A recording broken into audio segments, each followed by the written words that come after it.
Okay, hello everybody. This is Scott Nelson from the Austrian Economics Center, reporting to you from Vienna, Austria, and continuing with our free market roadshow State of the Country series, which we started up last Friday. I'm happy to be joined here by my friend and colleague, also at the Austrian Economics Center, Kai Weiß. So, welcome, Kai. Hey Scott, how are you doing? Yeah, pretty good. How are you doing? Solid. Where are you filming from right now? You're in Germany, but you're not in Munich. Where are you? I'm in a small village close to Regensburg, Germany. So I'm about an hour north of Munich. Okay. All right. Very cool. So let's get started and see how things are looking right here. So I've talked to some other people about the situation in Ukraine, in Italy, in Montenegro, and in the Balkans more generally. And so now we move to Germany. What's it looking like in Germany right now, especially when it comes to like the number of infected, deaths, that sort of thing? Can you just give me an overview? Sure. So I think in general, especially when you look at other countries in Europe, we are still in a very, very good situation by and large. And I don't want to jinx it. I hope it doesn't get worse. So far, we have about 60,000 cases throughout the country, but very, very little death, comparatively speaking. So about 470 have died. They are all more or less within 3 states of Germany. North Rhine-Westphalia has 110, Baden-Württemberg in the south has 128, and Munich, let me see, 127. So most of the deaths are in those 3 states. But again, the death rate is still very, very low. Depending on which calculation you use, it's somewhere between 0.2 to 0.5%, which is very, very far away from Italy's, I think, 8 or something like that. And I think the same thing is when it comes to a lockdown. Our lockdown, from what I can tell, is one of the most lenient ones in Europe. It's a bit confusing what the German government is doing, because most of the things that would be affected by a lockdown are competencies that the federal government, the central government in Berlin, doesn't have. So each state is kind of doing their own thing. So if you look, for instance, at education is a state policy. So the schools closed at different points throughout the last few weeks, depending on where you were. Same with events, for instance. You had soccer games in Bavaria, for instance, without an audience, while 3 hours north in Saxony, for instance, there were still fans in the stadiums until 2 weeks ago or something like this. And that kind of stretches over many, many different issues when it comes to a lockdown. Now, at this point, it's somewhat universal. All the states have a very similar policy. Bavaria was kind of the fastest. They clamped down first because Markus Söder, the prime minister of Bavaria, he's very, very close to the Austrian government, so he kind of modeled the Bavarian response after Austria. But I think it's still now throughout Germany very not as bad as in other countries. So of course, restaurants are closed, cinemas, there are no religious gatherings or anything like that, no mass gatherings. But people, I mean, at least here, I mean, the rules are everywhere the same. People still go to work, people still can go to stores, business as usual. And I mean, in a sense, you can go outside for any reason that you think is appropriate, as long as you're not in contact with anyone else. So throughout Germany, there's kind of the rule that when you're on the street, the maximum people that can talk with one another, I think, is 3, and in Bavaria it's 2. At least that's what I think. There's a bit confusion again between among people, because simply that's kind of the rules of the German government, and that's the rule of the Bavarian government, and so forth. But that's at least how we understand it. And so I don't know. I mean, I'm doing that for reasons of social distancing and to get outside, which the Bavarian government also recommends to go outside, while keeping distant from other people. For instance, if I would drive 2 hours south to the mountains, there's a good chance that police would stop me at one point or another, and just ask what we're actually doing. And just to see how many people are in the car. But as long as it's a family, or if it's maximum of 2 people in the car, they would just let you pass and go about your day. And so in that sense, I don't know. I mean, obviously there's no travel and so forth, so I'm personally affected by it. But I know, for instance, from the people that I know in this region that just go to work every day, they're actually not really affected that much by it, other than toilet paper being gone. But I think that's a universal phenomenon of the coronavirus.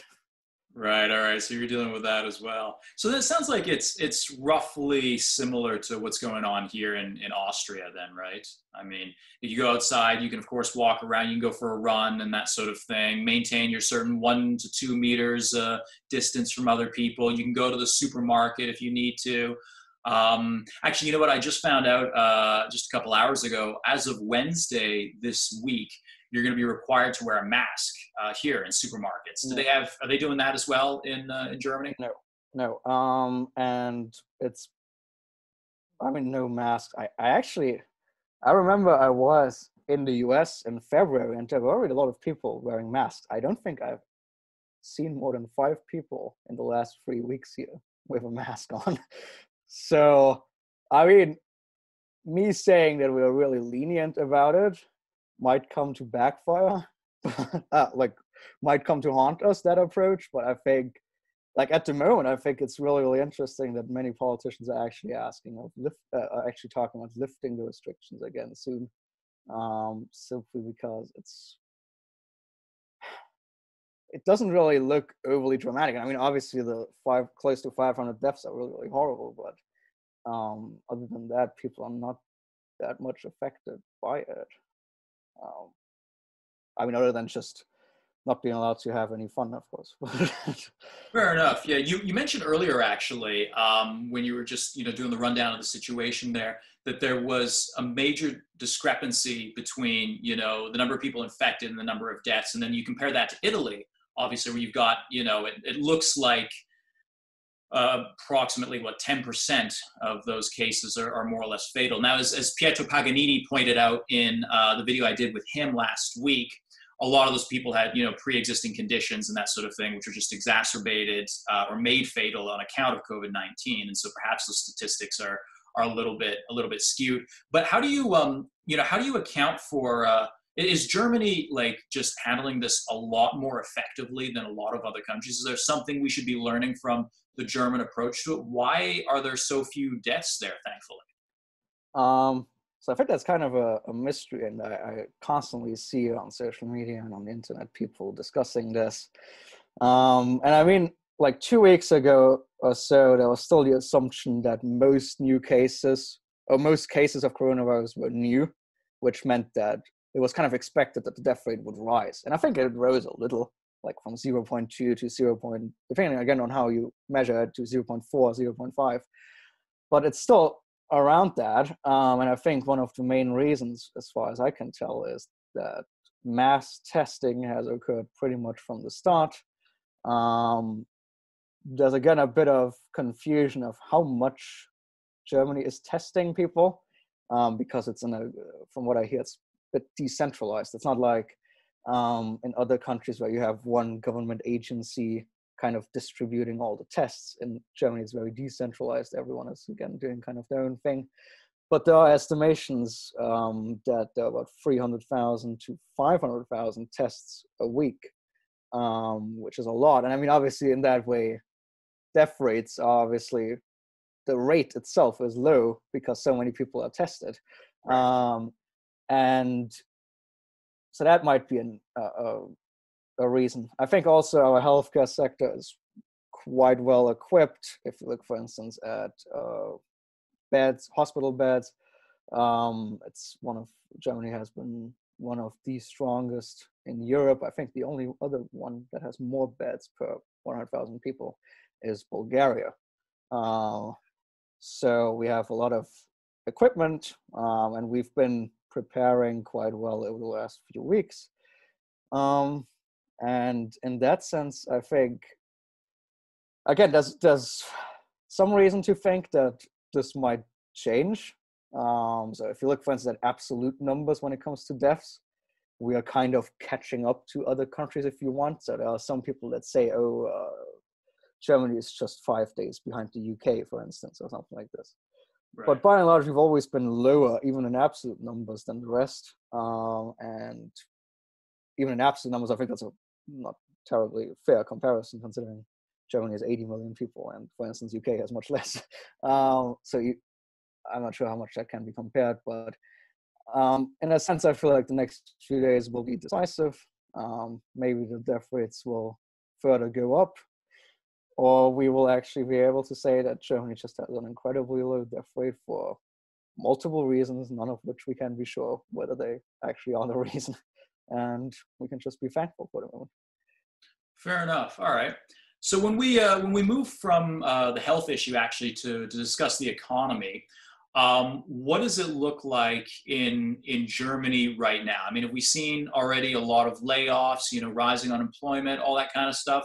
And then, of course, the follow-up question to that is, what is the government doing to deal with the layoffs and to deal with the economic issue?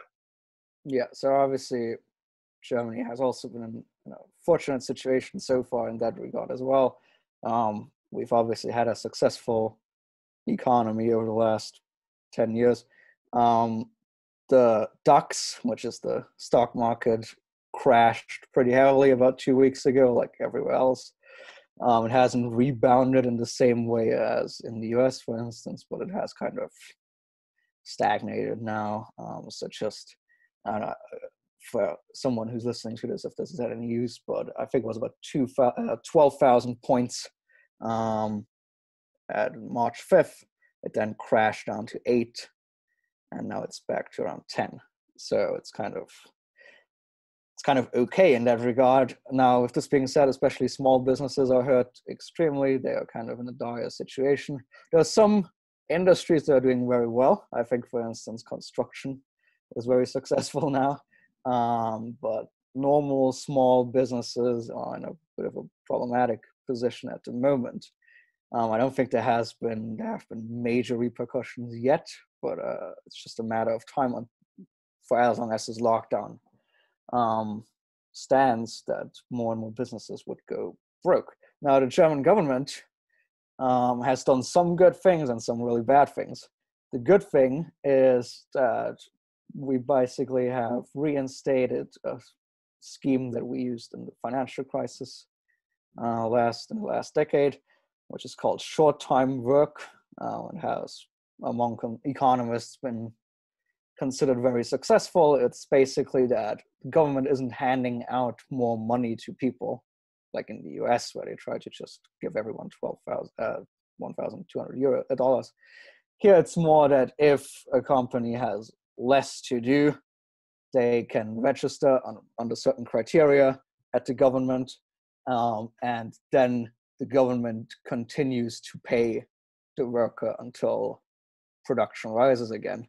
Or alternatively, I mean, short-time work, meaning, for instance, if the company only has work for 20 hours a week, then they can register again at the government, and the company will continue to pay for those 20 hours that the person still works, and the other 20 hours are paid by the government. And I think that's a much better way than just, giving gifts to everyone.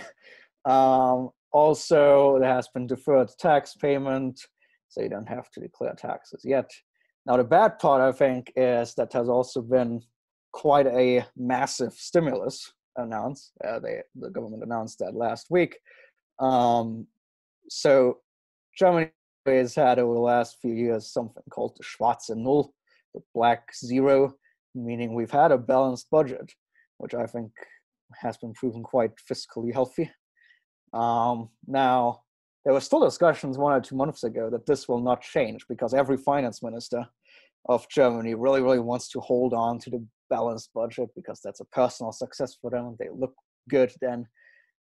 Now, I think that's gone now. They just announced last week a kind of stimulus of 50 billion euros to self-employed people, to small and medium enterprises, and another 500 billion euros in liquidity measures for affected businesses. And I think that worries me a bit, because obviously these kind of programs will stay intact even when the virus has subsided. And then Germany might take a path which is obviously dependent. I mean, there's a lot of fluidity in the German government at the moment among the leading people. So depending on who, after the virus has kind of the impact of the virus has been reduced, depending on who will then remain in power, this might change. But at the moment, at least, I feel like Germany might take a path to less fiscally healthy policy over the next few months. All right, fair enough. Seeing as how we're kind of looking forward now into the future, what's your sense? Do you think that Germany, insofar that it's experiencing any sort of downturn at all, I mean, is it going to experience a quick recovery after the crisis, or what's the outlook moving forward? I mean, everything that you've said actually makes it sound like things are going pretty well. I mean, the government's taken measures in order to make sure that you don't end up with mass unemployment. Companies are saved, that sort of thing. I mean, so far, it sounds like in the short term, things are being handled rather well, with the exception that in the long term, what you just voiced earlier, you're concerned that a lot of these sort of these measures that are being taken will remain in place once we return to a normal period. But what do you see in general, just looking forward? Is there anything we should be keep an eye out for? Yeah, well, I don't obviously know exactly what will happen in the future. My feeling is that if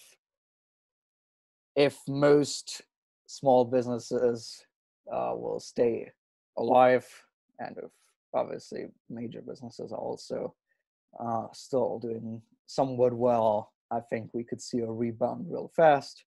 All of this depends on how long this lockdown will continue.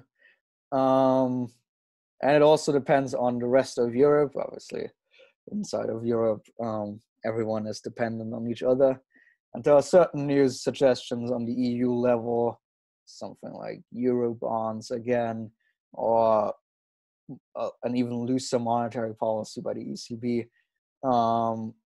that might come in as dangerous for the German economy as well as for everyone else in the European economy. And I mean, in a sense, I think German politicians at the moment are also, for them, it's evident that that's a problem. So German politicians have, for instance, heavily rebuked Italy's demand, for instance, for a Corona bond, because they obviously see that that's kind of the Euro bond for the backdoor. But especially today, when the situation is so emotional, and when people die, and when the economies in the southern countries are probably doing much worse, it's difficult, obviously, to say no to that. And I hope, in that sense, that the politicians of Germany will stay strong and say that these policy solutions were bad in the past and they're still bad, and that we, because of that, shouldn't kind of introduce those, for instance, Euro bonds. And I think in that sense, Germany in and of itself, if the lockdown is kind of lifted over the next few weeks, then I don't think there will obviously have been an impact, but not as much as maybe in other countries. But I think it all depends on the length and of the European situation in general. All right, fair enough. By way of conclusion, did you have any last words? Anything you'd like to add on this matter? Well, again, I think the next few days will be decisive. How the death numbers will develop. At least the coronavirus cases have been somewhat flattening out over the last few days. And there have been a lot of politicians saying, like, the lockdown will continue until April 19th. And there's been a lot of hope that restrictions are being lifted after that. And at least at the moment, I feel like that definitely should be possible. But again, the next few days will kind of be the part that will be decisive. Fair enough. All right. Well, that's Kai Weiß, Research Fellow at the Austrian Economics Center. Thank you very much for your time, Kai. Thanks, Scott.